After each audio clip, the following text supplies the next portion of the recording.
Fenobraatti darbu La Liga Spainin kaleessa Elche fi Real Sociedad goolii tokko qixaa xumuran Werder Bremen fi Wolfsburg morkii taasisanii Werder Bremen 2-1 tapha kana kan injifate La Liga Spainin boru Barcelonaan Rio Final Celta Vigo waliin yoo morkatu Rayo Vallecano Real Madrid waliin kan morkatan Nita Atletico Madrid har'a kan inni morkatu Real Madrid garaagarummaa qabxii shaniin Bundesliga La Liga Spain kan dursaati kan jiru Bundesliga Germanis har'a Bayern Munich kan morkatu Nita Serie A boru Bologna Napoli akkasumas immoo Roman Udinese Inter Milan Lazio waliin kan morkatan ta'a.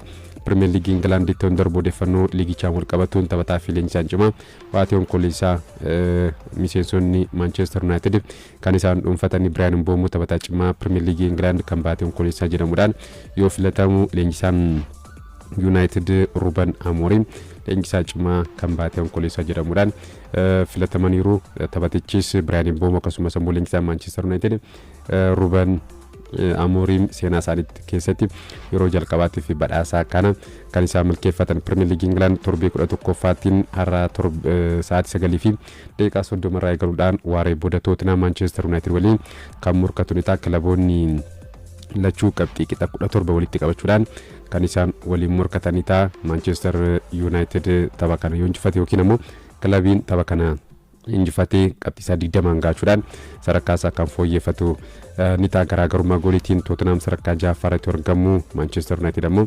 8ffaadha. Tottenham dhiyeenya kana riikardii gaarii Manchester United irratti kan qabu taphoota 4 darbee Manchester United waliin taphatee 4 injifachuudhaan riikardii gaarii kilaba kana irratti kan qabu Manchester United ammoo dorgommii hundaanuu taphoota 7 darbeen Tottenham injifachuu dandeenye 5 mo'atame lamaan kita bahira Manchester United bara darbee dhaqaagalan Tottenham Premier League England Manchester United injifachuudhaan qabxii 6 Manchester United irraa fudhachuun isaanii beekama. Tottenham bara dorgommii kana garuu jalqabbii gaariin bara dorgommichaa eegalus garuu ka'umsa wal fakkaataan imalaatiin jiru torbee darbee darbii Londoniin daree fi deeggarsaa fuuldratti Chelseadhaan mo'atamuun ni beekama. Manchester United ammoo dhiyeenya kana fooyya'insa irratti kan argamu liigichaan taphoota 4 darbee keessaa 3 walitti aansee erga injifatee booda torbee darbee qixa bahuun isaanii beekama. Sa'aatii 12 ammoo Everton Fulham West Ham United Brentford waliin kan morkatanii ta'a. Galgala sa'aatii 2 fi walakkaatti ammoo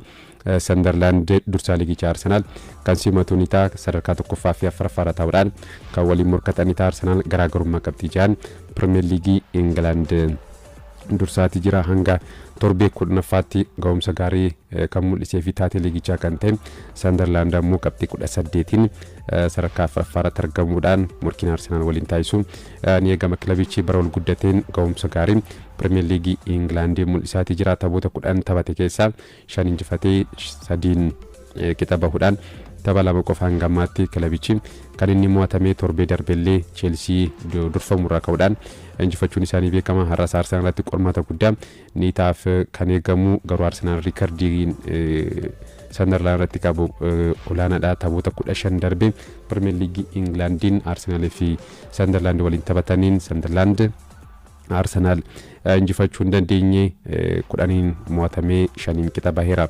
Sunderland Arsenal waliin liigichaan Arsenal taphoota 10 bara dorgommii kana taphateen rukutaa rogaarraa qofa goolii 8 taphattoonni kilabichaa galchaniiru. Kunis kan eegamudha. Kanalatti ammoo taphataan duraanii Arsenal Granit Xhaka faallaa Arsenal ta'uudhaan kan morkatu ni ta'a. Taphoota 225 Premier League England qofa Arsenal taphateera. Kana keessaa 113 leenjisaa Arsenal kan ammaa ta'an Mikel Arteta jalatti leenjisaati kan inni taphatee. Gabriel Jesus baatii 10 booda gara shaakalaatti deebi'eera. Taphattoota Arsenal waliinis shaakala akka hojjete Mikel Arteta kan dubbate. Kanatti garuu wanti haaraa akka hin jirre leenjisichi dubbateera. Victor Gyökeres fi akkasumas immoo Gabriel Martinelli ammas akka hin bayyanne Mikel Arteta kan dubbate. Granit Xhaka ilaalchuudhaan yaada kenneen taphataa cimaadha, leenjisaa cimaa kan ta'uu fi na gargaara jechuudhaan Mikel Arteta Granit Xhaka kan jaji har'u malka sa'aatii 5 irratti Chelsea Wolves waliin Stamford Bridge kan taphatanii ta'a. Tapha kana Romeo Lavia sababa miidhamaatiin taphatu. Taphataan kun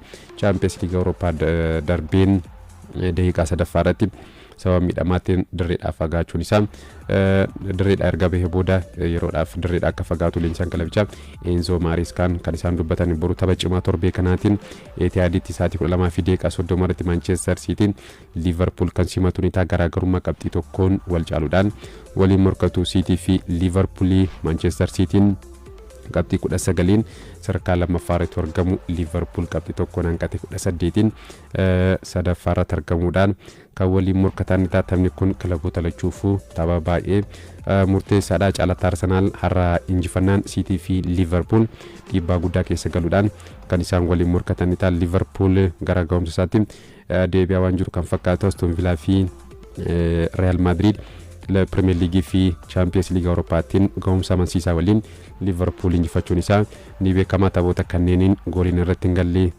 taphoota kana Aston Villa fi Real Madrid dura Liverpool salphuma irratti kilaboonni bifa salphaatiin goolii irratti galchaati kan turani ta'us garuu taphoota lama darbeen hanqina kana furaniiru leenjisaan kilabichaa tarii boruu morkii cimaatu Etihad irratti isaan eeggata Manchester Cityin innis fooyya'insa gaaratti kilaboota argaman keessaa isa tokko Cityin ammaaf daandii milkii irratti imalaati kan jiru jalqabbii gaariin eegaluu baatus garuu fooyya'ee taphatti taphattoonni kilabichaa ga'umsa baay'isa mul'isuudhaan Cityin gara injifannoota akka deebi'u kan isaan gargaaran gama Liverpool Alexander Isak shaakala akka hojjete leenjisaan Liverpool Arne Slot kan isaan dubbatanii morkii boruutiin Liverpool tapha kana injifatee garaagarummaa Arsenal waliin qabu dhiphisuudhaan sadarkaa lammaffaa Manchester City irraa fudhachuudhaa fi Manchester City ammoo qabxii isaa 22 gaatee garaagarummaa Arsenal waliin qabu yookiin ammoo morkii Arsenal waliin waancaaf godhu cimsachuudhaaf kan cimsatu ni ta'a. Tarii tapha kanaan kilabiin tokko kan injifatu taanaan morkii waancaa keessaa kan fagaatu ni ta'a jechuudha.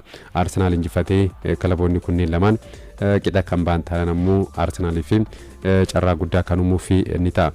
Boruma taphoota birootiin Aston Villaan Bournemouth, Brentford, Newcastle United, Crystal Palace, Brighton, Nottingham Forest, Leeds United waliin kan morkatan ni ta'a. Premier League England torbee kanaatiin tarii Premier League England torbee kurnaffaa kanaan har'a taphatamuu eegaluun sadarkaan kilaboota gidduutti sadarkaan jijjiirraan sadarkaa olaanaan ni jiraataaf kan eegamu sababiin isaa immoo kilaboonni torbee kana waliin morkatan qabxiidhaan walitti dhiyaatan akkasumas immoo sadarkaadhaan walitti dhiyaataniiti kan isaan waliin taphatanu. Chelsea sadarkaa torbaffaarra taa'ee sadarkaa 20ffaarratti kan argamu Wolvesiin alatti kilaboonni biroo garuu qabxiidhaan qabxii qixa walitti qabachuudhaan akkasumas immoo sadarkaadhaan walitti dhiyaataniiti kan taphatanu. Fakkeenyaaf kan Tottenham fi Manchester United qabxii qixa 17 walitti qabachuudhaan kan isaan waliin morkataniiti. Akkasumas immoo sadarkaa lammaffaa fi sadaffaarratti kan argaman Manchester City fi Liverpool waliin morkatu. Kilaboonni biroonis sadarkaadhaan walitti dhiyaatanii kan isaan waliin morkatan ta'a. Tarii torbee kana sadarkaa kilabootaatiin wal qabate qabxii har'aa fi boru galmaa'uun kilaboonni sadarkaa isaanii ni fooyyeffatu fi kan eegamu.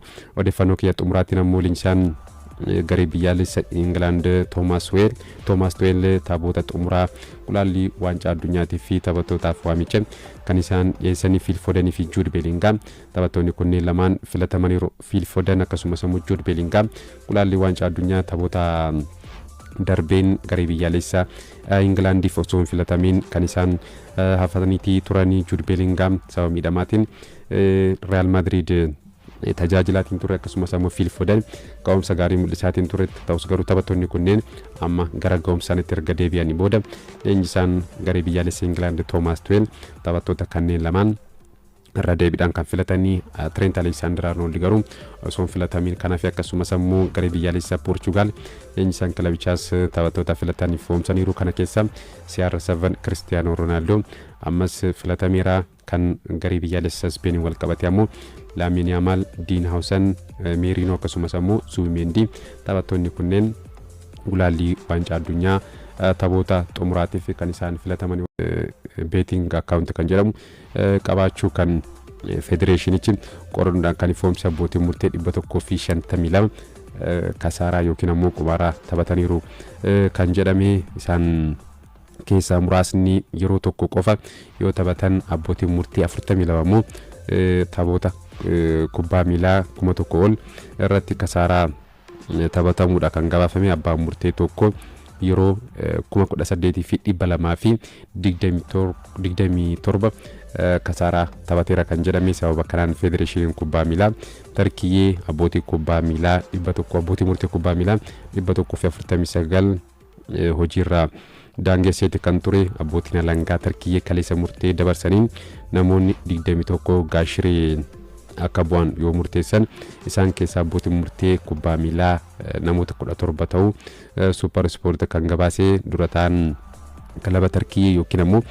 kilabiin pirezidaantii tokko maqaan isaa hin eeraminis namoota akka hidhaman itti murtaa'e keessatti argamu. Namni tokko ammoo karaa miidiyaa hawaasummaatiin odeeffannoo soba maxxansuudhaan kan hidhame. Hanga odeeffannoo kana argannetti namoota 21 hidhaa irratti murtaa'e keessa 18 to'annoo seeraa jala oolfamuudha kan Super Sport gabaasee